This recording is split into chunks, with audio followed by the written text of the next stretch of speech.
Hello, everyone. Welcome to episode 4 of the Car Game Podcast, where we discuss buying a car, selling a car from the buyer and seller side.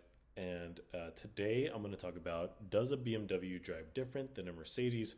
My experience, and a little bit about me. My name's Chris. I've been in the car industry, car sales industry for close to 5 years now.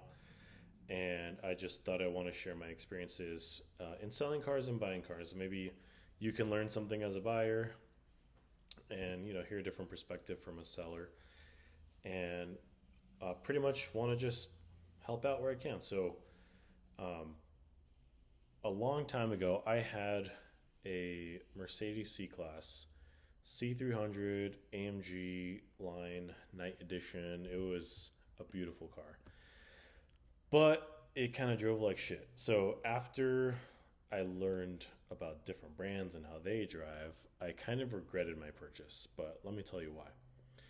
So if you've ever driven in a Mercedes C Class, it's their entry level car. And if you've never driven a luxury car before, it's going to drive amazing. Like if you've driven Honda, Nissan, Toyota, whatever, Mercedes C300 is going to be definitely a step up. But as a tall person, I'm not going to say my exact height, but I am around 6 foot. And there's certain things in cars that don't work when you're a tall person. So, number one, the B pillar, which is the second pillar right next to your face, in that car was literally right next to my face. And it was really uncomfortable, especially if I have to check my blind spots. I couldn't see a lot of times where I was going when I was changing lanes. Number two, if you're a young man or young woman that likes a sporty drive and you just want to switch it into sport mode, well, on the Mercedes, you had to flip a switch, which was kind of cool, but you had to like keep switching the switch to get to the mode you wanted. And then I don't remember if it did this, but I don't remember that it would keep that mode. So, like, if I start the car again, it would be in regular mode, and then I have to dial it up. This was a 2022, by the way. The third thing, the acceleration was not smooth. So, if I wanted to really speed up, feel the power of the engine, etc., I did not feel that satisfaction of smashing the pedal. It was very clunky. It took a while for the engine to respond. So the acceleration was not smooth at all. And this kind of brings me to my next point, which the braking was weird because of the mild hybrid system that was in it. So if you don't know what a mild hybrid system is, it's a small battery that charges itself while you're just driving the car normally. And it adds maybe like 1 or 2 horsepower, helps transition when you start the AC, like how that power differential is smoothed out when you need a lot of power, helps power internal components on the vehicle, and I'm pretty sure it makes the car a little bit faster, but more efficient as well. But when you are braking, you shouldn't feel that system kicking in, which is how I felt in this car. I felt like there was two brake pedals, which you wouldn't normally get unless you're in an electric car or like a true hybrid car. But anyways, the overall drive was not great. Now, I can't say all bad things. That car was amazing. Like, the interior was amazing. Like, I still think Mercedes interiors are one of the best interiors out there.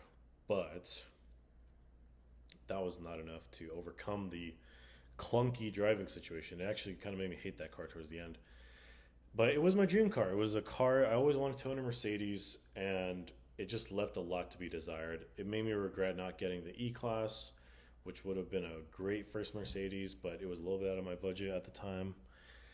So fast forward to me working for BMW. So I was driving different cars when I was working at BMW, and primarily I was driving BMWs though. And here are a few things I noticed about BMWs that are not in Mercedes, well, at least the C-Class. Now, I'm pretty familiar with the other Mercedes models, like the E-Class, the S-Class. I know the pros and cons of those models as well. So I'll just say this. I think the C-Class is definitely the entry-level Mercedes. The E-Class is that next level of comfort, size, performance. You know, the engine platforms get bigger. And then you have the S-Class, which is literally like their biggest luxury car that they sell. One of the most comfortable cars to drive in the world. Second to the new 7 Series, but maybe I'll talk about that in a different video. But I actually ended up purchasing the BMW i4 with my wife. It's mainly her car now, but when we first bought it, we were thinking, oh, you know, it'd be cool to share and whatnot and save gas. But she drives it more than I do now, and she was never a car person, so that should speak some volumes as to how people love BMW. But let me just share my observation. So when you're in a BMW, you value driving. The interiors are getting nicer and nicer. And I still think that the way we're going is actually better than Mercedes as far as the interiors. I think, well, okay, I'll get into another video about that. But the modes, so if you want to go into sport mode, there's one button you got to push. You don't have to do anything else. You push sport, you're in sport. You can even customize the sport mode, so you have an individual sport mode, an individual eco mode. Comfort is just regular, but there's like levels more customization just in the different modes. That was amazing to me because as a kid growing up that in the 90s with cars having all these buttons and you still want to interact with the car, that to me was a better layout. Number 2, the footrest on the left side when you're driving. I didn't know that you could actually buy a car that lets you like put your whole foot on there. Now, I have a pretty big foot, or feet, I should say. No car that I've driven had a full-size left footrest. This was especially bad when I was driving a Subaru WRX a couple years back. Shifting was a mission, and it was pretty hard to rest my foot. Especially when I was going in reverse, I needed to really jam my foot there on the left, look back, reverse. Any BMW, and you can go try this for yourself. You can rest your whole left foot there. So tall people, rejoice. Normal people that enjoy driving, rejoice. The B pillar, this is number 3. The B pillar was in a more comfortable position. So at first, I didn't like the way the BMWs felt. When you sit in it, you kind of feel like you're in the dash. Like, I like to describe it as a deeper cockpit, but it sounds weird when I say that, so I don't say that anymore. But you kind of sit further into the dash. Now, might feel weird at first, but when you really start driving them, you feel like you get a better sense of the car's edges, and you also don't have that B pillar right in your face. This also may be related to the fact that when you use a sunroof in a BMW, it doesn't mess up your hair. I don't know why. I don't know how the design geometry is of it, but when I drove my Mercedes, just a small point, not really anything serious, but I gel my hair a lot for work, so that doesn't get messed up. But in a BMW, it doesn't get messed up. So, minor point. Last couple tips here, or points. So the acceleration and driving experience overall was a lot better in the BMWs. So when you put a BMW in sport, I think the 330i, the entry-level sedan, does have a little bit of artificial sound pumped in to the cabin to enhance the sound of the motor revving. Now, before I bought my Mercedes, I didn't even know that was possible, that sound is piped into these cars.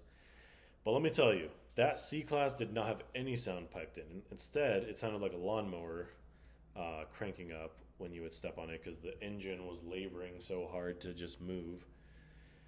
It did have pickup for sure, but it felt faster. So the BMW and BMW 330i and the C300 have the same horsepower rating. Their ratings are almost identical, horsepower and torque, but when you step on it in the 330i, you feel it. The connection between the engine and the transmission is a lot better. Plus, you get a little bit of that faked pumped in sound, I think, and it gives you that sensation of acceleration a lot more. Um, Now, when you're in comfort or eco mode, you don't hear it as much, but the sound of the engine by itself, I would say, is still more pleasurable or enjoyable than the Mercedes. So, all in all, kind of tying it back to my experience. Now, these are all observations I've made over the time working at BMW. I haven't gone back to a Mercedes dealer to drive like their newest stuff, like the new GLC.